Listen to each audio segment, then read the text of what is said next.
Kevin Schofield is with us. Kevin, of course, is the political editor at HuffPost UK. Let's start on that story, Kevin, of the leadership race. We were just discussing briefly there during the break. How many people around the country are even thinking about this or talking about it? I reckon about 2%. I think that's probably a bit generous, really. Yeah, maybe it is. I mean, maybe it'll get a little bit more interesting once it's down to 2. People can maybe tune in then, but certainly up until now, I think most normal people just haven't really given it a second thought. But yeah, I mean, for guys like us, it'll be interesting later to see. The consensus before yesterday's results seemed to be that it would be between James Cleverly and Kemi Badenoch to go up against Robert Jenrick in the last 2, but Cleverly absolutely nailed it yesterday. Well, he smashed it, didn't he? Yeah. He came top of that last He went from 21 votes up to 39 the last time, so that was incredible. So it looks like he's pretty much home and hosed. And where do Tugendhat's voters go next? So exactly, so he had 20 yesterday. Now, they won't move as a bloc, obviously, but, you know, in the moderate candidates, are they, I mean, it's a toss of a coin really between Jenrick and Badenoch. They're both the candidates of the right. It'll be interesting to see who comes out on top. And there's kind of also, you know, there's little bits of each one that you can go, well, you know, that's a good, they've got that asset and that bit to their person. But also, I mean, Cleverly is the obvious example. He was the previous Home Secretary. It's always a bit rich to hear somebody banging on about immigration when you were literally the person in charge of it. Exactly. Well, that's the thing. It comes with baggage. You know, he's got experience, former party chairman, should say, Home Secretary, Foreign Secretary, so he's got that to his credit. But you know, they've just got an absolute hammer in the election.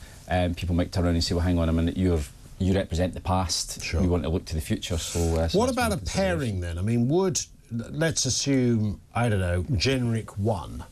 Who looks good along his side? Well, we don't really do it in the same way as the Americans and the VP position that they do, but if you were looking at how going forward this is going to sell, I'm thinking Blair and Brown, Cameron and Osborne, Jenrick and... So it's usually, you're right, it's Chancellor rather than Deputy or Vice President, Deputy Prime Minister. So your Chancellor's, in the Cabinet term, seen as your number 2. I mean, Mel Stride is mentioned quite a lot. Obviously, he was a candidate, was kicked out in the second round of voting.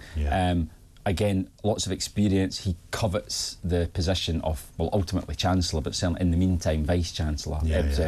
Shadow Chancellor. So he would, I think, be quite a smart... And also, he's a moderate, whereas, as I say, Jenrick's more kind of right-wing candidate, so that might balance it out quite nicely, perhaps. But I think we're still well away from the point where they're having to think about who they're going to put in their shadow cabinet. And of course we're a long way from an election as well, because so it doesn't really get that interesting in terms of public consumption for a couple of years yet. No, exactly. There'll be little moments that get picked up and social media will do its thing, all of that. But generally speaking, I don't know whether Bob in Arbroath gives a hoot about who becomes the Tory leader. I'd be very surprised if Bob in Arbroath does. I mean, it is a thankless task, really, being in opposition. And being the leader of the opposition is often described as the worst job in politics because, you know, you've got all that pressure to perform. You only really get maybe one chance a week at Prime Minister's questions, but you've got no power, nothing. You know, you can call for things, but they won't happen because you're not actually in power. So it's a really thankless task. And also coming from so far behind, 170-seat majority Labour have got, to try and climb that mountain in one parliament will be very, very difficult. Just had a text in from Bob in Arbroath who says, I'm voting Michael Howard. There you go. Slightly behind the curve, I think, there. What about this? I just alluded to this, Kevin, at the beginning. Is there anyone in the Cabinet that didn't go to TC Taylor Swift? I mean, I've never known so many... my guess is that most of the Cabinet probably hardly knew who Taylor Swift was. Up until somebody handed over about 600 quid's worth of tickets. But they've been... Labour politicians have been accused of pressuring the police for a blue light escort for Taylor Swift. Now, I don't know if this is a bit unfair, really, because she had to cancel a gig elsewhere, didn't she, in Austria? Austria. It was 3 concerts had because to be of a terror attack. So the government said, well, you know, this person should probably have police protection. So the chronology of this, as I understand it, is the police initially assessed it and decided that she didn't need a police escort. Her mother, who's also her manager, complained about that. This complaint, I think, was made to the government. Yvette Cooper and Sadiq Khan, the London mayor, both asked the police to maybe look at it again. Now, they're saying that ultimately it is it's a police decision. The government and ministers cannot direct the police, quite rightly. But the police then, under probably a little bit of pressure, decided, actually, you know what, she does get the police security escort. Now, people are putting 2 and 2 together, I think, maybe coming up with 5. I mean, I think Sadiq Khan would have been going anyway. You know, as the Mayor of London, a big event like that, it's hard to think that he wouldn't have got tickets somehow. I don't think it was linked to this. But he didn't go and see Cradle of Filth at the O2 a couple of years back. That's true, that's true. I'm not buying into that. Disgrace. Yvette Cooper didn't go, so that's another where the story quite falls down. Keir Starmer did go, of course, and we had a go after Prime Minister's questions there of asking the PM spokesman if he got involved in this, was he aware of it, and they just wouldn't go there. Really? No, they wouldn't. Why not? Because I know it's ultimately the police's decision, but if it's a national security issue, then would the Home Secretary not be able to usurp that and go, well, actually, I'm sorry, this is a national security issue as well, in a curious way. A domestic, issue around security. So we need to... I mean, they do it all the time. How often... You know what it's like in the capital. You see a cavalcade of, the police and outriders, and you get all excited but it's no one. It's just a big businessman or something, but there are obvious reasons why they might need security. Yeah, it would be fascinating to know exactly what the communications were between the Home Secretary and the police and what was said to make them change their mind, because, as I say, initially they had decided that she didn't need it. Now, the other thing, as you mentioned earlier, the government are saying, there is a security issue here because of what happened in Austria. However, it would appear as though the initial assessment that they made was that there was no such threat here, therefore she didn't need it. And it was only when her mother got involved that minds were changed. Have you ever been stopped in traffic to allow a cavalcade to go by? I've got 2. Oh, no, I don't think I have, actually. Outside Buckingham Palace, King of Spain, I was in a black cab and it stopped. We were right at the front, and the King of Spain's a very tall guy, so he was quite distinctive in the back of the car. But the best one... Well, no, it wasn't the best one in a way. It was best because it was near where I live. So I don't live far from Chevening, which, of course, is the Foreign Secretary's house. And there's all manner... I mean, if you live down that road, the road that leads in there is houses. So all the time, you've got all sorts of characters going in. And this was... I'm trying to think what the event was, but world leaders from all over the world were convening on Chevening House that day.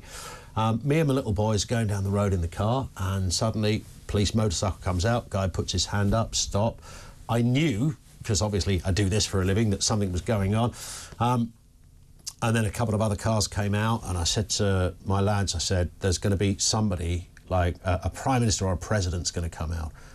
Who are we going to get here? How are we going to get Macron? And I had a feeling it's going to be Macron. This is going to be a devastating moment. But then I thought, well, it could be Biden. I think Biden was there as well. Could get a Biden, could get a Macron. Schultz, maybe. I mean, it's a big wig of there. It could be our own Rishi, as it was at the time. Oh, no, none of that. Do you know who I got? Who was it? Jacinda Ardern. Oh. Can you imagine the devastation as I had to explain to my own children that it was the Prime Minister of New Zealand in that car? And then they didn't know who that was. To add to the indignation, because we were the first car that was stopped, we were the first car that then followed it. So I find myself following Jacinda Ardern down the A21. She was going slightly faster, I have to say. As anecdotes go, it's not the best, is it, unfortunately? Unfortunately, it isn't, is it? When it comes to sort of... I normally keep it quiet when it comes to those sort of dinner party moments. Not that I have many of those, but it's like... probably wise. I have actually been in one of those corteges before, like on a foreign trip. I can't remember what it was, with the Prime Minister at the time. It might have been David Cameron at the time. I was working on The Sun then. And being in those things are cool, because there's no traffic and you are flying. My mate used to work for Theresa May, and he was sometimes in the back of the car, and he said, it's amazing how close Gatwick or Heathrow Airport is. When there's no other traffic. When there's no other traffic. And there's no speed limit. There's no speed limit. You are literally there within 10 minutes, and you think, how did that happen? Well, everything stops for It's quite an experience, There it is. So Taylor Swift, tickets, nothing to see here, nothing odd. I don't think... I can't imagine Taylor Swift's mum said to, the government, like, right, if you give us a couple of cops, we'll give you a couple of tickets. I've got some moody ones. That part of the story probably falls down, but there's definitely something has gone on, to put more pressure on the police that's made them change their mind. Talking to the police, they are reviewing a complaint regarding Sir Keir Starmer's electoral law compliance during the election campaign. This is all over the Lord Alley stuff, right? Yeah. So someone has made a complaint to the City of London police because they say he may have broken electoral law by living at one address, i.e. Lord Alley's, while his official address on the electoral register was somewhere else, his normal home in North London.